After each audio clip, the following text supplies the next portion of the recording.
हमारे चैनल को सब्सक्राइब करें, साथ ही बेल आइकन को क्लिक करें और आने वाला बयान सबसे पहले सुनने के लिए। बयान आप फेसबुक पर सुन रहे हैं तो पेज को फॉलो ज़रूर करें। शुक्रिया।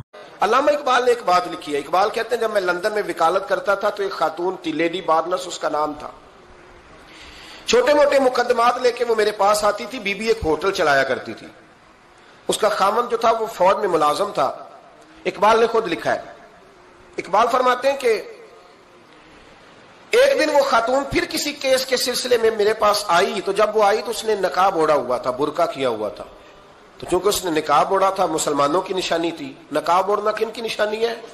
अल्लाह आपको खुश रखे। तो कहते वो निशानी चूंकि अहले इस्लाम की थी तो मुझे तजस्सुस हुआ। मैंने कहा लेडी खैरियत है? मेम साहब भाई ये बुरका पहना हुआ है। तो कहने नहीं, हंस के, इकबाल मुझे पक्का यकीन था कि आप जरूर पूछेंगे। तो मैंने कहा अच्छा तो ये बुरका? तो कहने लगी अल्हम्दुलिल्लाह मैं मुसलमान हो गई। तो मैंने फौरन कहा कि आपका शौहर तो फौज में मुलाजिम है, फौजी के लिए बदलना और फिर मुल्की कानून और ये चीजें। तो कहने लगी उसने मुझे क्या कहना था, वो खुद कलमा पढ़ गया।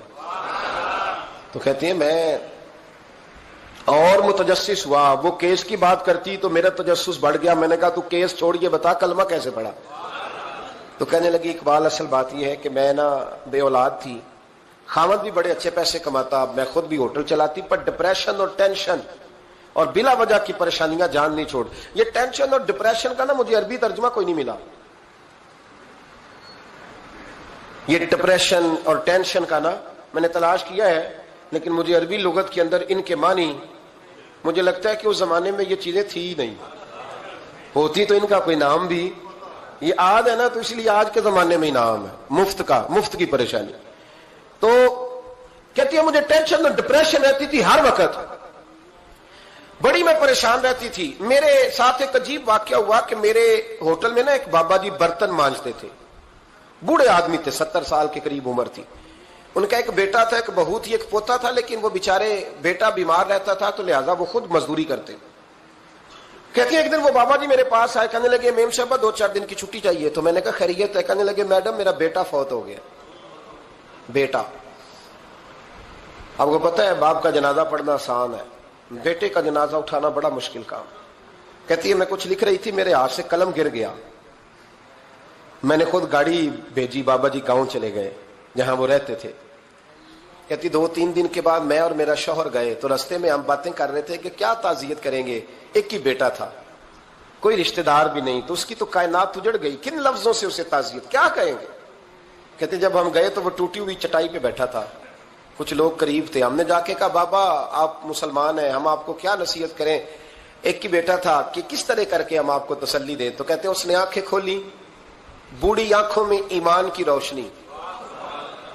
कहने लगा बीबी क्या ताजियत की बात करती हो, मैंने को पैसे जमा करा के बेटा लिया था, खुदा ने फजल से दिया था, अदल से ले गया है। मैं अपने रब के फैसले में बड़ा राजी हूं, अल्लाह बड़ा करीम है, वो ले गया, उसका माल था। आप यकीन करें हमारे देहाती लोग ये क्या करते थे, मैंने कानों से सुना है।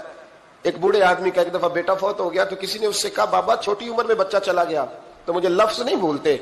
कहने लगे पुत्र अल्लाह दी फसल है, कच्ची वड्डे तामी हो दी। सुने आपने भी कभी ये फिक्रा, कच्ची वड्डे ते पक्की लै जाए तामी है जो दी। तो जब उसका जी चाहा वो ले गया। अल्लाह अकबर। वो खातून कहती है कि वो बाबा जी से मैंने कहा कि चलो आप 1 महीने की छुट्टी कर ले। तो कहने लगा नहीं मैडम मैं मुसलमान हूं, मुफ्त की रोटी नहीं खाता, मजदूरी करके खाता हूं, मैं इंशाल्लाह 2-3 दिन के बाद काम पे आ जाऊंगा। कहते वो चंद दिनों के बाद आ गया। अल्लाह की कुदरत के अभी 2-3 माह गुजरे थे, फिर आया, मैडम छुट्टी चाहिए कुछ दिनों की। मैंने कहा खैरियत है? कहने लगे वो मेरी बहू भी हार्ट अटैक से फौत हो गई। कहते अब मैं भी तड़प गई और ईसाई हो कि मेरी आंखों में आंसू आ गए। मैंने कहा घर का दरवाजा बंद हो गया, अब ये बेचारा क्या करेगा। वो अपने शौहर के गम में हार्ट अटैक से फौत हो गई। कहते हम फिर 2-3 दिन के बाद ताजियत के लिए गए, फिर टूटी हुई चटाई, बूढ़ा ना अपनी उंगलियों से जमीन पर कुछ बना रहा। कहते करीब गई और मैंने जाके कहा बाबा अब तो तसल्ली आपने खुद ही करनी है, जो निजाम था वो तो हो गया। तो कहते हैं फिर उसने आंखें खोली, आसमान की तरफ देखा तो कहने लगा बेटी कोई परेशानी नहीं, मेरा बेटा बगैर शादी के भी तो फौत हो ही सकता था ना। بس میرے مالک نے جب چاہا جیسے چاہ ہوا. میں انشاءاللہ 2-4 دن کے بعد کام پہ آؤں گا. یہ میرا 3-4-5 سال کا پوتا ہے, ابھی اسکول داخل ہوا ہے, میں ساتھ لے آؤں گا. وہاں میرے ساتھ اوپر کوارٹر میں جہاں میں رہتا ہوں یہ بھی رہے گا.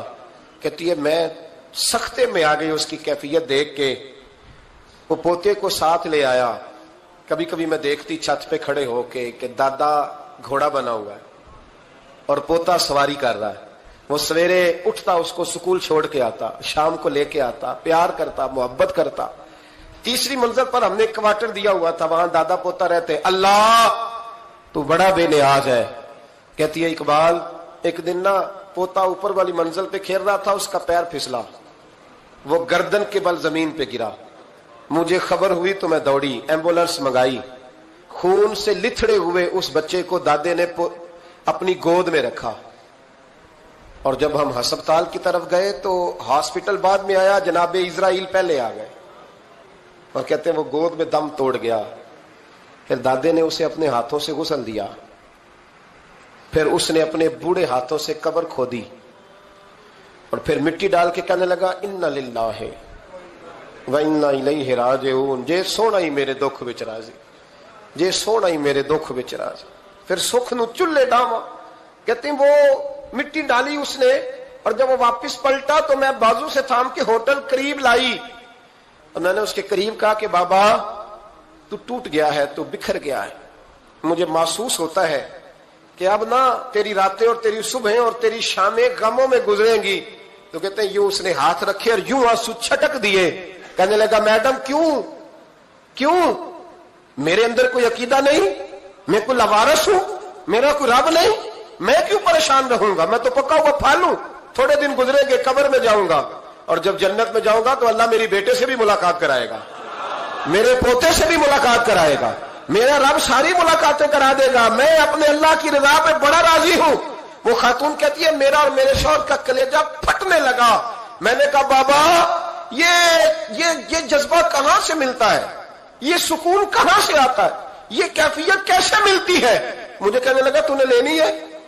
میں نے کہا, تو کہنے لگا تو بھی گنبد خضرا والے نبی کا کلمہ پڑھ جا, تو بھی رسول اللہ کا کلمہ پڑھ جا.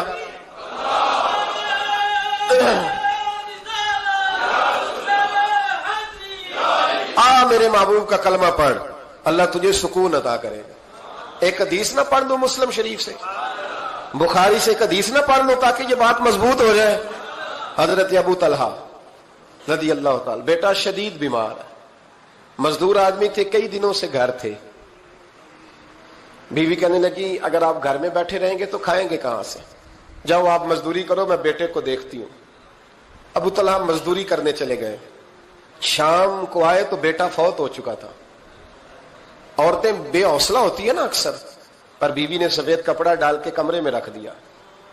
بیٹا, ماں اور بیٹا کو ناپ تک ہے رشتہ, بیٹے میں سفید چادر ڈال کے کمرے میں رکھ دیا. حضرت ابو طلحہ انصاری آئے, بیٹے کا کیا حال ہے؟ کہنے لگی اللہ کی رحمت میں ہے. اللہ کی, کیسا جملہ ہے, اللہ کی رحمت میں ہے. خامد نے کھانا کھایا, بیوی سے ملنے کو دل کیا تو ملاقات ہوئی. فارغ ہو کے بیٹھے تو خاتون اٹھ کے نا خامد کے قریب گئی, اس کا ہاتھ تھاما. کہنے لگی نبی کریم علیہ السلام کے صحابی ہو, ایک مسئلہ دریافت کرنا تھا, بتاؤ گے؟ کب پوچھو. کہنے لگی اگر کوئی آپ کے پاس امانت رکھوائے اور پھر اپنی امانت واپس مانگے تو کیا کرو گے؟ حضرت ابو طلحہ کہنے لگے پوچھنے والی کیا بات ہے, جس کی امانت ہے واپس کر دیں گے.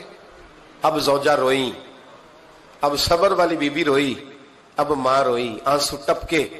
آنچل سے پوچھ کے کہنے لگی ابو طلحہ وہ بیٹا بھی اللہ کی امانت تھا اور رب اپنی امانت لے گیا ہے, اٹھو غسل کفن کا بندوبست کرو. حضرت ابو طلحہ اٹھے, آمتے کامتے ہاتھوں سے غسل کفن دیا, مسجد نبوی میں پہنچے, محبوب کی بارگاہ میں عرض کیا تو رسول کریم فرمانے لگے تیرے اور تیری بیوی کے عمل سے اللہ بھی بڑا راضی ہے, اللہ کے رسول بھی بڑے راضی ہے, اور اللہ تجھے برکت عطا کرے گا. صحابہ کہتے ہیں پھر اللہ نے انہیں 9 بیٹے عطا فرمائے. پھر اللہ نے انہیں, اللہ کی رضا پہ راضی رہنا سیکھو, اللہ کے قریب چلے جاؤ گے, اللہ کی رضا پہ. حضرت سفیان ثوری دعا مانگ رہے تھے, یا اللہ راضی ہو جا, یا اللہ راضی ہو جا, یا اللہ راضی ہو جا, دعا مانگ رہے تھے. بی بی رابعہ بصری پردے کے پیچھے بیٹھی تھی. جب دعا لمبی ہو گئی تو کہنے لگی سفیان بس کر, کوئی اگلا لفظ بھی بول. बस कर। आप फरमाने लगे तुझे क्या हुआ? तो कहने लगी तू कब से कह रहा या अल्लाह राजी हो जा, या अल्लाह राजी हो जा, पहले अपने दिल पे हाथ रख के बता तू अल्लाह से राजी है? तू राजी है अल्लाह से? तू रोज नहीं कहता पैसे नहीं है मेरे पास मुझे दे? तू रोज नहीं कहता या अल्लाह फलानी चीज कोई नहीं दे, ऐ अल्लाह फलां को दे दिया मुझे क्यों नहीं देता माज अल्लाह? तू रोज शिकवे नहीं करता? फरमाया पहले तू तो राजी हो जा। तिरमिजी शरीफ की हदीस है, मेरे नबी करीम अलैहिस्सलाम ने फरमाया तुम अल्लाह के दिए हुए थोड़े रिस्क पे राजी हो जाओ, अल्लाह तुम्हारी थोड़ी इबादत से राजी हो जाए। बयान अच्छा लगा हो तो लाइक करें, शेयर करें और चैनल को ज़्यादा से ज़्यादा सब्सक्राइब करें।